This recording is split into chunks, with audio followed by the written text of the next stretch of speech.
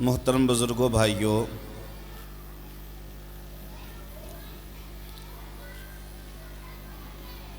हमारे ऊपर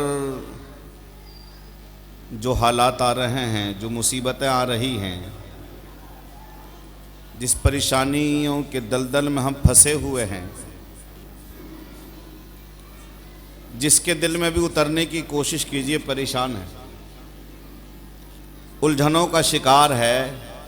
कोई कारोबारी एतबार से परेशान है, तो कोई बीमारी से परेशान है, कोई अपने घर के माहौल से परेशान है, कोई अपनी बीवी से परेशान है, कोई बच्चे से परेशान है, कोई अपनी औलाद की नाफरमानी से परेशान है। देखिए तो ऐसा लगता है कि हर शख्स तकरीबन परेशानी में घिरा हुआ है।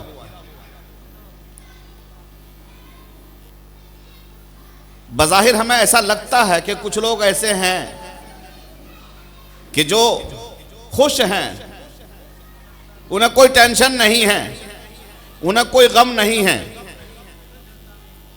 लेकिन अगर आप उनके दिल में उतरने की कोशिश करेंगे तो अपने से ज्यादा उसे परेशान पाएंगे।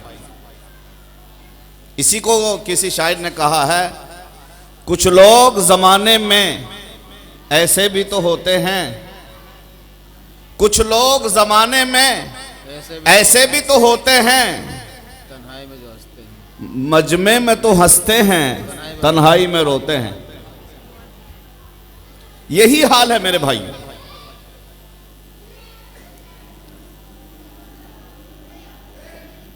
हजरत खिज़र अलैहिस्सलातु वस्सलाम अल्लाह तबारक व तआला के इंतहाई नेक और महबूब बंदे हैं और इतनी बड़ी शख्सियत हैं कि अल्लाह तबारक व तआला ने हजरत मूसा अलैहिस्सलातु वस्सलाम से ये कहा कि तुम खिज़र से जाकर के इल्म हासिल करो। एक वक्त ऐसा आया, हजरत मूसा अलैहिस्सलातु वस्सलाम ने बड़ी शानदार तकरीर की, इतनी शानदार तकरीर की पूरा मजमा रोने लगा। सबके आंखों से आंसू जो हैं इस कदर गिरे हैं कि चेहरे मुबारक ही नहीं, सबके दाढ़ी भी आंसुओं से तर हो गए। इस कदर फसीह, इस कदर बलीग और इस कदर आलिमाना और हाकिमाना तकरीर की है कि मजमे पर एक अजीब कैफियत तारी हो गई।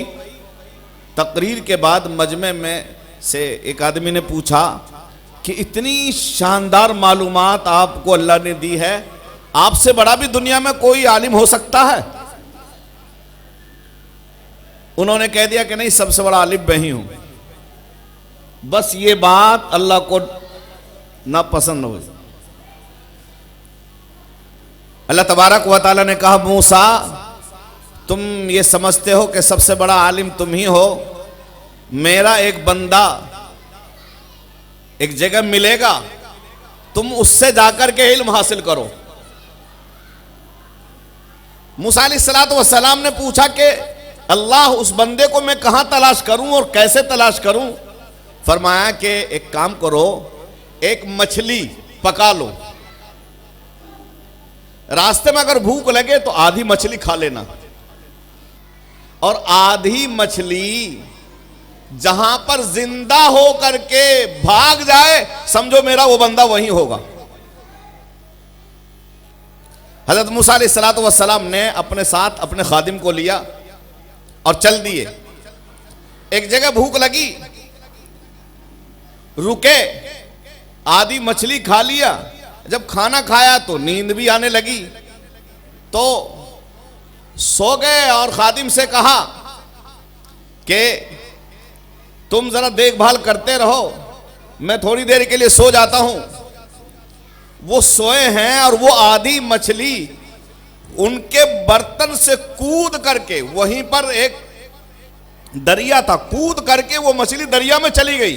और जैसे ही मछली दरिया में पहुंची है, एक गोल दायरा, बहुत बड़ा सुराख, एक बहुत बड़ा सुरंग पानी के बीचों बीच बन गया, पानी जम गया।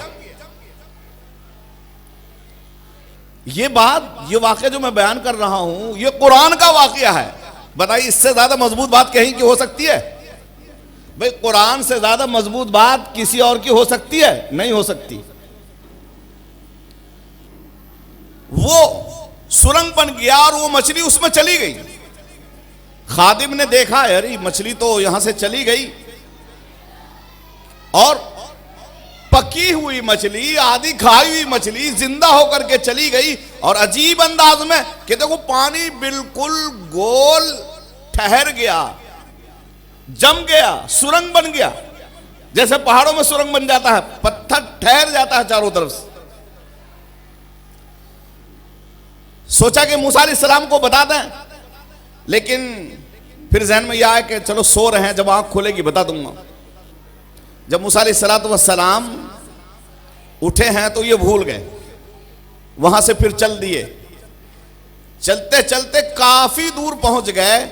मूसा अलैहिस्सलातु वस्सलाम ने कहा कि भाई, हम तो बहुत ज्यादा थक गए, बहुत ज्यादा सफर कर लिया हमने, अरे वो खाने में जो मछली बाकी थी निकालो खाएं। अब खादिम को याद आया, कहने लगे वो उसका तो अजीब वाकया है और मैं आपसे बताना भूल ही गया। कभी क्या क्या वाकया?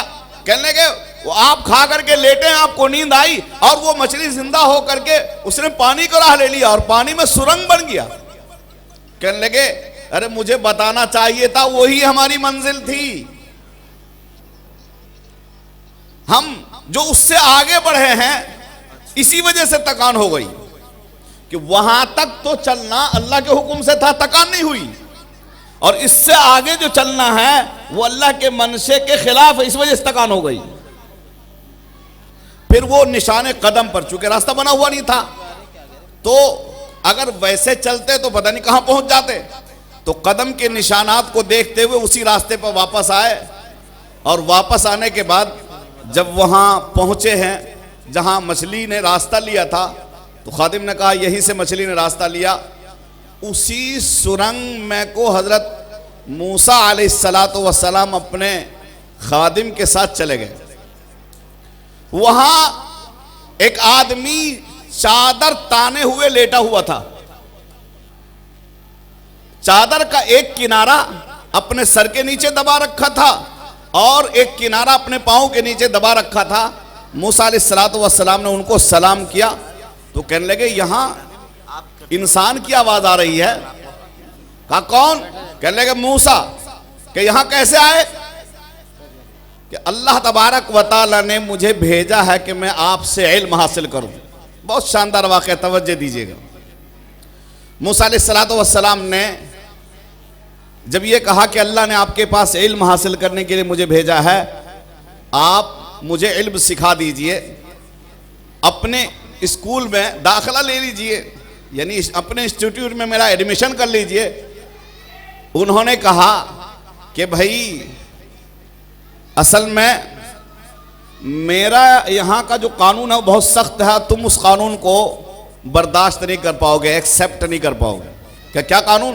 क्या मेरे साथ रहोगे, मैं जो कुछ भी करूं तुम पूछोगे नहीं, एतराज नहीं करोगे कि ये काम क्यों करा, एतराज ही नहीं होना चाहिए। कहने लगे ठीक है कोई बात नहीं, नहीं पूछने का, एतराज नहीं करने का। कहने ठीक है तो चलो। अब ये दोनों चल दिए। फिर एक दरिया आया, वहां एक कश्ती वाला पैसे लेकर के लोगों को इस पार से उस पार कराता था और यही उसके गुजारे का तरीका था। उसने हजरत खिज़र अलैहिस्सलातु वस्सलाम को देखा तो पहचान लिया और इन दोनों को बिठा लिया, और जब दरमियान में ये दोनों पहुंचे हैं तो पैसा वसूल करते हैं। पैसा सबसे वसूल कर लिया। हजरत खिज़र अलैहिस्सलाम ने पैसा देना चाहा तो उसने मना कर दिया, क्या नहीं आपसे पैसा नहीं लेना। भाई उलमाए किराम से नहीं लेते ना लोग पैसे वैसे, यही तो बरकत है उलमाए किराम कि इनका बहुत सारे काम ईमान वाला, जिसके दिल में ईमान हकीकी तौर पर होता है, वो ये कहता है कि ये अल्लाह का काम कर रहा है, इससे क्या पैसे लेने, ये अल्लाह के काम में लगा हुआ है, इनकी तो हमें खिदमत करनी चाहिए। और इनकी खिदमत के बारे में अल्लाह ने कुरान करीम में क्या कहा? अल्लज़ीना उहसिरू फी सबीलिल्लाह ला यस्ततीऊन ज़रबन फिल अर्ज़ यहसबुहुमुल जाहिलु अग़निया मिनत तअफ्फुफ। वो लोग कि जिन्होंने अपने आप को अल्लाह के रास्ते के लिए वक्फ कर दिया है, वो उनके पास इतना वक्त नहीं है कि जमीन पर चल फिर करके कुछ कारोबार करें, कुछ रोजगार करें, कुछ खरीदें, कुछ बेचें, इतना उनके पास वक्त नहीं है। ला यस्ततीऊन ज़रबन फिल अर्ज़ यहसबुहुमुल जाहिलु अग़निया मिनत तअफ्फुफ। नावाकिफ लोग तो इनका शानदार कपड़ा, सफेद कपड़ा देख करके तो इनको मालदार ही समझेंगे। देखिए मौलवी ज़ियाउल हक साहब माशाअल्लाह कितना शानदार कपड़ा और बेहतरीन सफेद पोश। इसी तरीके से उलमाए किराम का हाल ऐसे ही रहता है। और ये क्यों रहता है? कुरान में अल्लाह ने कहा है यहसबुहुमुल जाहिलु अग़निया मिनत तअफ्फुफ। नावाकिफ लोग, उनके साफ सुथरा और उनकी खुददारी की वजह से, उनका रख रखाव की वजह से उन्हें मालदार समझेंगे। फरमाया तारिफुहुम बिसीमाहुम, अगर तुम उनकी जरूरत को पहचानना चाहते हो तो उनकी पेशानी से पहचानो, कपड़े से उनकी जरूरत का पता नहीं चलेगा। ला यसअलूना अन्नासा इल्हाफा, कपड़ा चाहे कितना ही शानदार हो, चाहे ये समझिए कि उनके घर में फाका हो, लेकिन कपड़ा वो ढंग का रखेंगे और किसी के सामने अपनी जरूरत का इजहार नहीं करेंगे कि मेरा बच्चा बीमार है, मेरी बीवी बीमार है, मेरी बच्ची की शादी है। देखा आपने किसी आलिम को, देखा आपने कि वो भीख मांग रहा हो, किसी से कह रहा हो कि मेरे घर में आटा नहीं है? ला यसअलूना अन्नासा इल्हाफा, वो भिखारियों की तरह से लग लिपट करके सवाल नहीं करेंगे। अगर तुम उनकी जरूरत को जानना चाहते हो तो उनकी पेशानी से समझ सकते हो। ये कुरान में अल्लाह ने फरमाया। तो बहरहाल उन्होंने पैसा नहीं लिया कश्ती वालों ने। अब जब कश्ती वालों ने दरिया पार कर दिया, सब लोग उतर गए, ये जिनसे इल्म हासिल करने के लिए गए थे इनका नाम है खिज़िर अलैहिस्सलाम। खिज़िर अलैहिस्सलाम ने ये करा कि कश्ती से उतरते ही एक तख्ता कश्ती का तोड़ दिया। मूसा अलैहिस्सलाम कहने लगे ये क्या कर दिया आपने? ये बेचारा तो इतनी मोहब्बत करने वाला, इसने पैसे भी नहीं लिए और आपने इसके कश्ती में नुक्स पैदा कर दिया, तख्ता तोड़ दिया। अगर पानी दाखिल हो गया तो कश्ती भी डूब जाएगी और सवारी भी डूब जाएगी, खेवनहार भी डूब जाएगा। हजरत खिज़िर अलैहिस्सलाम ने फरमाया मैंने क्या कहा था कि मैं जो कुछ भी करूं एतराज नहीं करना। फिर क्यों एतराज किया? कहने लगे कि अब तो मुझसे भूल हो गई, ला तुआखिज़नी बिमा नसीतु, मैं जो कुछ मुझसे भूल हुई उससे आप मेरी पकड़ ना कीजिए। क्या चलो ठीक है तो कोई बात नहीं। फिर आगे चले तो एक बच्चा बच्चों में खेल रहा था। हजरत खिज़िर अलैहिस्सलाम ने उस बच्चे को उठाया और ऐसा पटखा कि वो बच्चा मर गया। हजरत मूसा अलैहिस्सलाम से कहां रह जाता, नबी थे ना। नबी की शान ही ये है कि मुनकरात को देखे तो रोके। ये उनकी फितरत में होती है, उनके मिजाज का हिस्सा होता है। चुनांचे वो कहने लगे अरे इस बच्चे ने क्या बिगाड़ा था? ये कोई बड़ा बालिग भी तो नहीं है कि किसी को इसने मार दिया हो जिसके बदले में आपने इसे मारा। ये तो बच्चा है, क्यों मार दिया बच्चे को? कहने लगे मैंने क्या कहा था कि मैं जो कुछ करूं देखते रहना, मैं खुद जब तक बयान ना करूं वजह तुम एतराज नहीं करोगे। कहने लगे अच्छा अब की मर्तबा तो छोड़ दीजिए, अब अगर आइंदा मैं सवाल करूं, मैं आइंदा मैं एतराज करूं तो आप मुझे भगा दीजिएगा। फिर ये दोनों एक बस्ती में पहुंचे। पूरी बस्ती में से किसी ने भी खाने को नहीं पूछा। इन हजरात को भूख बहुत ज्यादा लगी हुई थी, कुछ लोगों से खाना मांगा भी तो भी खाना नहीं दिया। अब जब बस्ती से निकलने लगे हैं तो एक दीवार टेढ़ी थी। हजरत खिज़िर अलैहिस्सलाम ने कमर लगा करके उस दीवार को सीधी कर दी और चल दिए। हजरत मूसा अलैहिस्सलाम कहने लगे कि बस्ती वाले तो इतने नालायक कि मेहमान नवाजी नहीं करी और आप इनकी दीवार सीधी करते फिर रहे हैं। अगर आप चाहते तो इसकी मजदूरी ले लेते ताकि हम कुछ खा पी लेते। कहने लगे बस हाज़ा फ़िराक़ु बैनी व बैनिक, बस मेरा और तुम्हारा मामला यहीं ख़त्म होता है। सउनब्बिउका बितअवीलि मा लम तस्तति अलैहि सब्रा, अब मैं तुम्हें बताऊंगा वो उन सारे वाक़यात की वजह जिस पर तुम सब्र नहीं कर सके। फिर फरमाया अम्मा सफीनतु फकानत लिमसाकीन यअमलून फिल बहर फअरदतु अन अईबहा व कान वराअहुम मलिकुन यअखुदु कुल्ल सफीनतिन गस्बा। सबसे पहला मसला कश्ती का था। सुनो, असल में जहां ये लोग कश्ती चला रहे थे उससे आगे एक बादशाह था। जो भी कश्ती वहां को जाती थी और कश्ती सही सालिम होती थी तो बादशाह छीन लेता था, और जिस कश्ती में कुछ नुक्स होता था तो उसे छोड़ देता था। मैंने ये सोचा कुछ नुक्स पैदा कर दूं ताकि ये कश्ती बादशाह छीन ना सके। टूटी हुई कश्ती है, अरे क्या इनको छीनना, इन्हीं को दे दो। और ये बेचारे गरीब थे जिन लोगों की कश्ती थी, इनकी कश्ती बच जाए इसलिए मैंने नुक्स पैदा कर दिया था। और रहा मसला बच्चे का, फरमाया अम्मल गुलाम फकान अबवाहु मुमिनैन फखशीना अन युरहिक़हुमा तुग़याना व कुफ़रा। जहां तक मसला बच्चे का है, तो बच्चा बड़ा होने के बाद कुफ्र के दलदल में फंसता, खुद भी मुसलमानों का दुश्मन बनता और अपने माँ बाप को भी इस्लाम और मुसलमानों का दुश्मन बना देता। इसलिए मैंने उसका काम तमाम कर दिया। उसकी बरकत से अल्लाह तबारक व तआला ने उससे अच्छी औलाद उसे अल्लाह तबारक व तआला अता फरमाएगा। चुनांचे उसके बाद उस आदमी की एक बेटी हुई जिसके बतन से ये पता, एक रिवायत के मुताबिक 70 नबी पैदा हुए हैं। और रहा मसला उस मकान का, बात यह है कि गांव वाले के अखलाक अगर अच्छे नहीं थे तो क्या हुआ, ये असल में 2 यतीम बच्चों का मकान था और इसके वालिदैन ने खजाना उस मकान के दीवार के नीचे दफन कर रखा था। अगर वो मकान गिर जाता तो इसके जो चचाजाद भाई और चचा जो थे, वो ये उनकी नीयत अच्छी नहीं है, जालिम लोग हैं, वो सब लूटपाट कर लेते।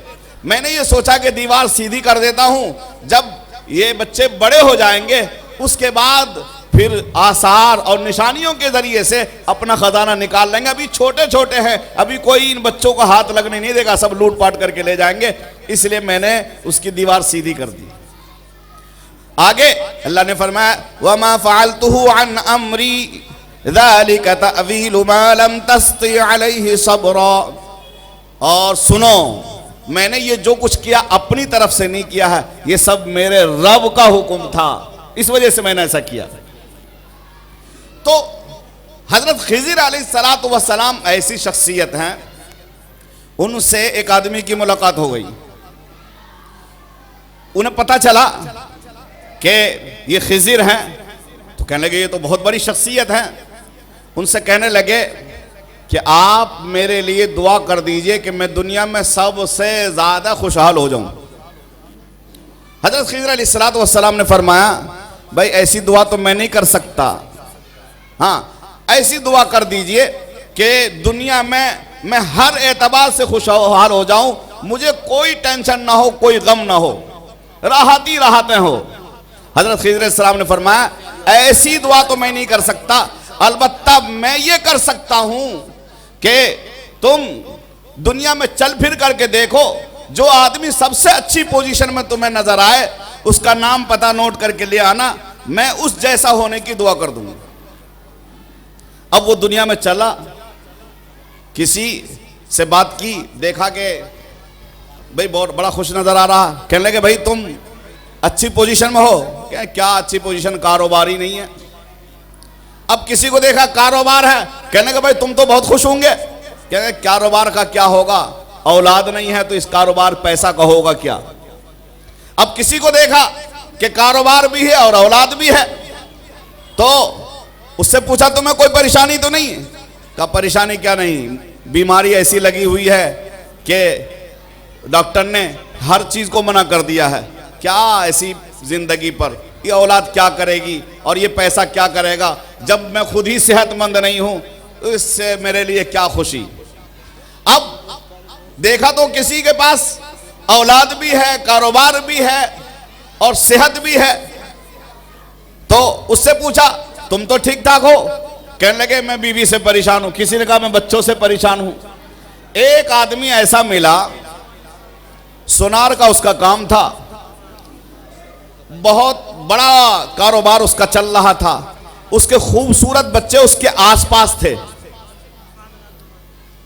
देखा कि भाई ये आदमी बिल्कुल फिट नजर आ रहा, मकान भी बहुत शानदार है और सेहत भी बड़ी अच्छी है, तंदुरुस्त है और बच्चे भी इसके खेल रहे हैं, ऐसा लग रहा कि ये आदमी बहुत अच्छा है। उससे जाकर के कहा भाई साहब आपका नाम? उसने अपना नाम बता दिया। कहने लगे अच्छा आप अपना पता नोट करवा दीजिए। कि भाई क्या काम? कहने लगे कि असल में हज़रत खिज़र अलैहिस्सलाम से मेरी मुलाकात हुई थी। मैंने उनसे कहा कि मेरे लिए ये दुआ कर दीजिए कि मैं हर एतबार से खुशहाल हो जाऊं, मुझे कोई टेंशन और कोई गम ना रहे।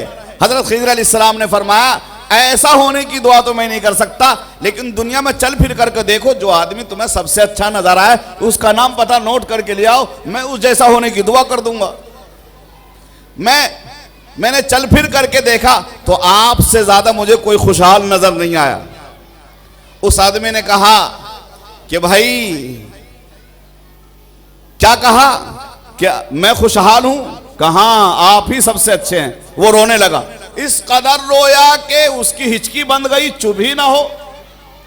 अब ये आदमी पूछने लगा, भाई क्या बात है? कहने लगे कि इस रोए जमीन पर अगर कोई शख्स सबसे ज्यादा परेशान है तो वो मैं हूं। मैं इस कदर परेशान हूं कि मेरा दिल ये चाहता है काश जमीन फट जाती और मैं उसमें समा जाता, या आसमान से आग का कोई गोला मेरे ऊपर गिरता और मुझे जला देता। इस जिंदगी में अगर खुदकुशी हराम ना होती तो मैंने कई बार खुदकुशी कर ली होती।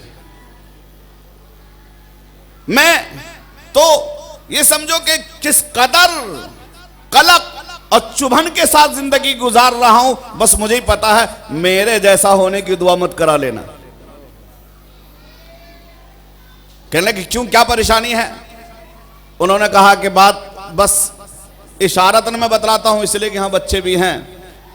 उन्होंने कहा कि ये जो बच्चे हैं ना, ये मेरे नाम पे हैं, मेरे नहीं हैं, ये मेरे मुलाजिमों के बच्चे हैं, नाम मेरा चल रहा है, और ये मेरे लिए इतनी बड़ी बेइज्जती की बात है, मेरा दिल ये चाहता है काश मैं इस दुनिया में ना रहता। वो वहां से चला गया। कुछ दिनों के बाद हजरत खिज़र अलैहिस्सलाम से मुलाकात हुई। हजरत खिज़र अलैहिस्सलाम ने कहा कि भाई क्या हुआ, किसी का नाम पता नोट करके नहीं लाए? कहने लगे कि बस बात यह है कि मैं जिस हाल में हूं बस ठीक हूं। मैंने दुनिया में चल फिर करके देखा है, हर एक को अपने से परेशान ही पाया है। इसी को शायर ने क्या कहा है, अपना गम भूल करके तो देखो, अपना गम भूल करके तो देखो, हर तरफ गम के मारे मिलेंगे। तो मेरे भाइयों, ये दुनिया किसी के लिए भी न तो मुकम्मल तरीके से राहत की जगह है और न मुकम्मल तरीके से मुसीबत की जगह है।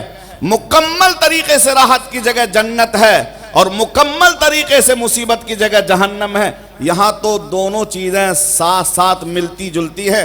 हाँ, कभी कभी राहतों का गलबा हो जाता है अगर हम अल्लाह के फरमान के मुताबिक, शरीयत के मिजाज के मुताबिक अगर हमारी जिंदगी गुजरती है तो राहतें गालिब आ जाती हैं, और अगर हम शरीयत की ताबेदारी से जान छोड़ाते हैं, शरीयत से मुंह मोड़ लेते हैं, तो फिर मुसीबत गालिब आ जाती है। इसी को अल्लाह तबारक व तआला ने फरमाया, वमा असाबकुम मिन मुसीबतिन फबिमा कसबत ऐदीकुम व याफु अन कसीर। तुम्हारे ऊपर जो ये हालात आ रहे हैं, ये तुम्हारे करतूत का नतीजा है, तुम्हारे करतूत का नतीजा है। और बहुत सारे गुनाह तो ऐसे हैं कि अल्लाह तबारक व तआला माफ फरमा देता, उस पर पकड़ नहीं फरमाता। ये किसी किसी गुनाह पर पकड़ फरमाता है। तो मेरे भाइयों, अगर हम ये चाहते हैं कि अल्लाह की पकड़ से बच जाएं, मुसीबतों से बच जाएं, तो हमें क्या करना चाहिए? क्या करना चाहिए? ये कुरान बतलाएगा क्या करना चाहिए। कुरान करीम अल्लाह तबारक व तआला ने फरमाया, मा कान अल्लाहु मुअज़्ज़िबहुम व अंत फीहिम व मा कान अल्लाहु मुअज़्ज़िबहुम व हुम यस्तग़फिरून। अल्लाह के नबी सल्लल्लाहु अलैहि वसल्लम से अल्लाह ने वादा किया था कि अगर आपकी उम्मत अजाब से बचना चाहती है तो जिस तरीके से आपकी मौजूदगी में मेरी पकड़ से बची हुई है, आपके दुनिया से पर्दा फरमाने के बाद अगर आपकी उम्मत मेरी पकड़ से बचना चाहती है तो उसे चाहिए कि वो इस्तिग़फ़ार करते रहें। अगर वो इस्तिग़फ़ार करते रहेंगे, अपने गुनाहों से माफी मांगते रहेंगे, तौबा करते रहेंगे, तो मैं अपनी पकड़ से उन्हें बचाता रहूंगा। और ये कुरान में अल्लाह ने फरमाया, वमा कान अल्लाहु मुअज़्ज़िबहुम व अंत फ़ीहिम वमा कान अल्लाहु मुअज़्ज़िबहुम व हुम यस्तग़फ़िरून। और ये किस मौके से बताया? ये अहम तरीन वाक़या है। सुनाऊं? आप हज़रात तैयार हैं सुनने के लिए? जब जनाब मुहम्मदुर रसूल, अभी तो है वक्त मेरा, जनाब मुहम्मदुर रसूलुल्लाह सल्लल्लाहु अलैहि वसल्लम का आखिरी वक्त आया, हज़रत मलकुल मौत हज़रत जिब्रील अलैहिस्सलातु वस्सलाम के पास पहुँचे। मौलवी अब्दुल जब्बार साहब तो जिब्रील के पास आते नहीं हैं, लेकिन मलकुल मौत को भी जिब्रील के पास जाना पड़ा। और हज़रत जिब्रील अलैहिस्सलातु वस्सलाम से मलकुल मौत ने कहा कि अब तक जहाँ पर भी मुझे हुक्म दिया गया मैं बिला तकल्लुफ चला गया, जिसका भी वक्त आया मैं चला गया, लेकिन अब एक ऐसी ज़ात के पास जाने की बारी आई है जो ज़ात खुलासा एक कायनात है, जो ज़ात अल्लाह तबारक व तआला की सबसे ज़्यादा महबूब है, अल्लाह तबारक व तआला का जो सबसे ज़्यादा प्यारा है, उसके पास जाने का नंबर आया है। मैं परेशान हूँ, कांप रहा हूं, सुकून नहीं मिल रहा है, कैसे जाऊं? कहीं ऐसा ना हो कि मेरे किसी अमल की वजह से जनाब मुहम्मदुर रसूलुल्लाह सल्लल्लाहु अलैहि वसल्लम को कोई तकलीफ पहुंच गई तो अल्लाह की पकड़ से मैं बच नहीं पाऊंगा। ए जिब्रील, आप जनाब मुहम्मदुर रसूलुल्लाह सल्लल्लाहु अलैहि वसल्लम के पास जाते रहते हो, आपको पता है कि आपके पास किस अंदाज से जाना चाहिए, आपसे किस अंदाज से मुलाकात करनी चाहिए, आपसे किस अंदाज से बात करनी चाहिए, आपको पता है। इसलिए मेरी ये दरखास्त है कि आप मेरा साथ दीजिए, मेरे साथ चलिए, कल मुझे जाना है आप सल्लल्लाहु अलैहि वसल्लम के पास। हजरत जिब्रील अलैहिस्सलातु वस्सलाम ने फरमाया ठीक है, मैं चलने के लिए तैयार हूं। अब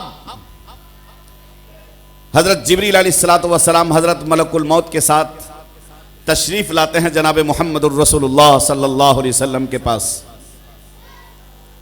हजरत जिब्रील अलैहिस्सलातु वस्सलाम को तो पहले से इजाजत थी।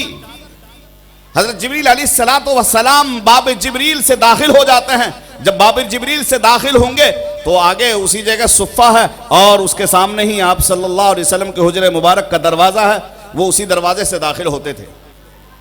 वो दाखिल हो गए, आप सल्लल्लाहु अलैहि वसल्लम को सलाम किया, आपकी तबीयत मालूम की, इसलिए कि 3 दिन से मुसलसल आप सल्लल्लाहु अलैहि वसल्लम शदीद बुखार में हैं। और तबीयत मालूम करने के बाद ये कहा कि अल्लाह तबारक व तआला ने आपको सलाम कहा है और आपकी खैरियत मालूम की है, कि ये कहा कि जिब्रील जा करके मेरे महबूब से मालूम करके आओ कि उनकी तबीयत कैसी है। अब आप ये कहेंगे कि क्या अल्लाह को पता नहीं है कि जिब्रील से मालूम करवाया? अरे भाई ये एजाज है, ये इकराम है, ये इज्जत है। भाई आपका कोई रिश्तेदार अस्पताल में पड़ा हुआ हो, एक शक्ल तो ये फोन से भी तो मालूम कर सकते हैं आप, लेकिन फोन से अगर तबीयत मालूम करेंगे तो उसमें वो इज्जत है जो इज्जत अस्पताल जाकर के मालूम करने में है। अस्पताल जाकर के मालूम करने में इज्जत है या नहीं है? वरना तबीयत तो फोन से भी मालूम हो सकता है, लोग भी आकर के बता सकते हैं, लेकिन इज्जत है, एहतराम है। इस वजह से अल्लाह तबारक व तआला जिब्रील अलैहिस्सलातु वस्सलाम को रोजाना भेज रहा खैरियत मालूम करने के लिए। और ये कितनी बड़ी बात। हजरत अय्यूब अलैहिस्सलातु वस्सलाम को तो जानते हैं आप, कैसी बीमारी, फरमाया ऐसी बीमारी अल्लाह किसी को नहीं देगा, लेकिन जब सब्र किया तो अल्लाह ने सेहत भी दी। बंदा जब मुसीबत पर सब्र करता है तो फिर अल्लाह उसे राहत भी अता फरमाता है। जब राहत का जमाना आया तो किसी ने पूछा कि ये बताइए कि अब तो आपको बड़ा सुकून मिल रहा होगा। कहने लगे बीमारी के जमाने में जो सुकून मिलता था वो सुकून कहां नसीब। कि क्या मतलब? बीमारी के जमाने में सुकून का क्या मतलब?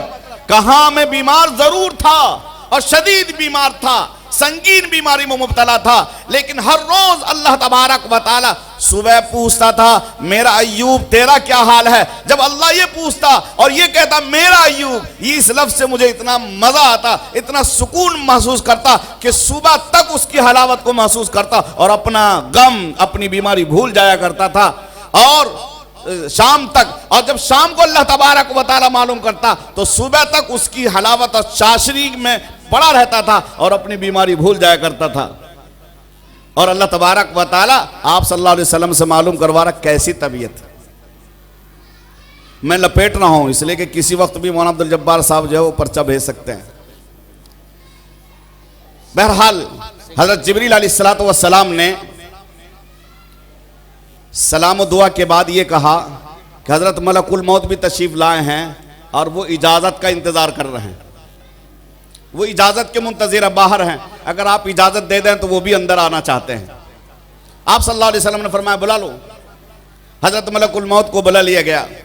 हजरत मलकुल मौत ने सलाम अर्ज किया, खैरियत मालूम की और कहा अल्लाह के रसूल सल्लल्लाहु अलैहि वसल्लम जब से अल्लाह तबारक व तआला ने मुझे पैदा फरमाया है और रूह के कब्ज करने की जिम्मेदारी दी है, पहला मौका है कि किसी के पास जाने के लिए मुझे इजाजत की जरूरत पेश आई है। वरना जब जिसका वक्त आ जाता मैं किसी से इजाजत नहीं लेता, मैं किसी बादशाह की बादशाहत से नहीं घबराता, किसी ताकतवर की ताकत से मरूब नहीं होता। चाहे कोई जालिम हो तो उसके जुल्म से मुझे कोई फर्क नहीं पड़ता, चाहे वो मजमे में हो या तन्हाई में हो, जब वक्त आता मैं चला जाता हूं। ये पहला मरहला है कि किसी के पास आने के लिए मुझे इजाजत की जरूरत पेश आई है और वो सिर्फ आपकी जात है। और अल्लाह के रसूल सल्लल्लाहु अलैहि वसल्लम मैं आपसे ये वादा करता हूं कि आज के बाद भी कयामत तक किसी के पास जाने के लिए मैं इजाजत नहीं लूंगा।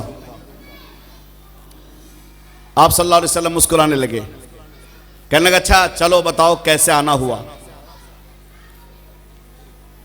हजरत मलकुल मौत अलैहिस्सलातु वस्सलाम ने फरमाया अल्लाह के रसूल सल्लल्लाहु अलैहि वसल्लम बात यह है कि आपकी उम्र तो पूरी हो चुकी है, लेकिन अल्लाह तबारक व तआला ने मुझे ये कहा है कि मेरे महबूब से जा करके बाकायदा तरीके से पहले इजाज़त लेना, बगैर इजाज़त रूह कब्ज़ मत करना। पहले उनसे ये पूछना कि आपकी उम्र पूरी हो चुकी है, अगर आप आना चाहें तो बड़ा इज्जत तरीके से और हर आसमान पर सलामी देते हुए और इस्तकबाल कराते हुए लाना। और अगर वो दुनिया में रहना चाहे तो जब तक उनका दिल चाहे दुनिया में रहें, उन्हें इख्तियार हासिल। और कहा हजरत मलकुल मौत ने अल्लाह के रसूल सल्लल्लाहु अलैहि वसल्लम ये इख्तियार अल्लाह ने सिर्फ आपको दिया है, आपसे पहले किसी को इख्तियार नहीं मिला। अल्लाह के रसूल सल्लल्लाहु अलैहि वसल्लम ने क्या फरमाया, मेरे भाइयों आंखें खोल देने वाले वो जुमले हैं। शर्म आती है, गैरत आती है, हम कैसे मुसलमान हैं, किस मुंह से हम नाम लेते हैं कि जनाब मोहम्मद रसूलुल्लाह सल्लल्लाहु अलैहि वसल्लम की उम्मत में हैं। अल्लाह के रसूल सल्लल्लाहु अलैहि वसल्लम ने फरमाया ऐ सुनो, ये मैं बाद में बताऊंगा कि मुझे जाना है, ये रहना है, पहले अल्लाह से मालूम करके मुझे ये बताओ कि अगर मैंने दुनिया छोड़ दी तो मेरी उम्मत का क्या होगा। सुभान अल्लाह, सुभान अल्लाह। अल्लाह के रसूल सल्लल्लाहु अलैहि वसल्लम को ये बतला दिया गया है कि आपके दुनिया छोड़ते ही 6 महीने के बाद आपकी चहीती बीबी फातिमा को दुनिया छोड़नी पड़ेगी। आपको यह बतला दिया गया है कि आप जिन दोनों नवासे हसन और हुसैन से इंतहाई दर्जे मोहब्बत रखते हैं, एक को जहर दे दिया जाएगा और एक को जामे शहादत नोश करनी पड़ेगी। आपको यह बतला दिया गया है कि आपके दोनों दामाद हजरत अली को और हजरत उस्मान गनी रदी अल्लाह तआला अन्हुमा को शहीद कर दिया जाएगा। आपको ये बतला दिया गया है कि आप अपनी जिस बीवी हजरत आयशा सिद्दीक़ा रदी अल्लाह तआला अन्हा से जान से ज्यादा मोहब्बत रखते हैं, उनके साथ वो हालात पैदा कर दिए जाएंगे कि उसे भाग करके अकेली मक्का से मदीना से मक्का जाना पड़ेगा और वहां जाकर के पनाह लेनी पड़ेगी। लेकिन अल्लाह के रसूल सल्लल्लाहु अलैहि वसल्लम ने यह नहीं कहा कि मैं दुनिया से जाऊंगा या रहूंगा, पहले मुझे ये बता दो कि अगर मैंने दुनिया छोड़ दी तो फातिमा का क्या होगा, अगर मैंने दुनिया छोड़ दी तो हुसैन का क्या होगा, मैंने दुनिया छोड़ दी तो हसन का क्या होगा, मैंने दुनिया छोड़ दी तो उस्मान का क्या होगा, मैंने दुनिया छोड़ दी तो अली का क्या होगा, अगर मैंने दुनिया छोड़ दी तो आयशा का क्या होगा। नहीं, अगर पूछा है तो अपनी उम्मत के बारे में पूछा और कहा मैं ये बाद में बताऊंगा कि मुझे अभी दुनिया छोड़नी चाहिए या दुनिया में रहना चाहिए, पहले मुझे ये बता दो कि अगर मैंने दुनिया छोड़ दी तो मेरी उम्मत का क्या होगा। सुभान अल्लाह। मेरे भाइयों, इतनी मोहब्बत हमसे और हम बिला तकल्लुफ आप सल्लल्लाहु अलैहि वसल्लम की सुन्नत को छोड़ देते हैं, मजाक बनाते हैं हम सल्लल्लाहु अलैहि वसल्लम को सुन्नत का। ये बताओ किस मुंह से हम आका से मैदान महशर में ये कहेंगे कि हम भी आपके हैं, किस मुंह से कहेंगे। मेरे भाइयों,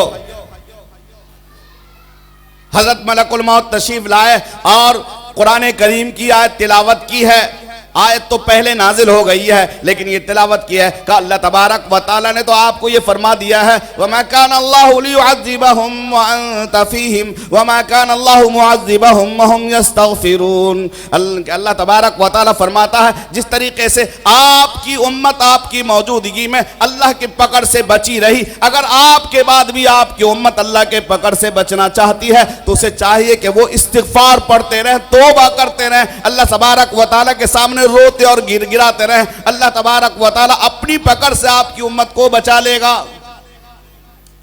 इसलिए मेरे भाइयों, आज अहद कर लें, अज़्म कर लें, इरादा कर लें कि इंशाअल्लाह आज ही अपने तमाम गुनाहों से तौबा करेंगे। इसलिए कि जिंदगी का कुछ पता नहीं, न जाने किस गली में जिंदगी की शाम हो जाए, कुछ पता नहीं मेरे भाइयों। यहां आए हैं तो तौबा करके जाएं, कब इंशाअल्लाह गुनाह के करीब भी नहीं जाएंगे इंशाअल्लाह। अब जो जिंदगी गुजरेगी वो ऐसी जिंदगी गुजरेगी जैसा अल्लाह चाहेगा। अब जो जिंदगी गुजरेगी तो ऐसी जिंदगी गुजरेगी कि हमारे आका जनाब मुहम्मदुर रसूलुल्लाह सल्लल्लाहु अलैहि वसल्लम बशासत के साथ मुस्कुरा करके मैदान महशर में हमारा इस्तकबाल फरमाए और अपने मुबारक हाथों से जामे शहादत अता फरमा दे। ऐसी जिंदगी गुजरेगी इंशाअल्लाह, करेंगे इंशाअल्लाह। अल्लाह तबारक व तआला कहने सुनने ज़्यादा अमल की तौफीक अता फरमाए। व आखिरु दावाना अनिल हम्दुलिल्लाहि रब्बिल आलमीन। जज़ाकुमुल्लाह फ़अहसन।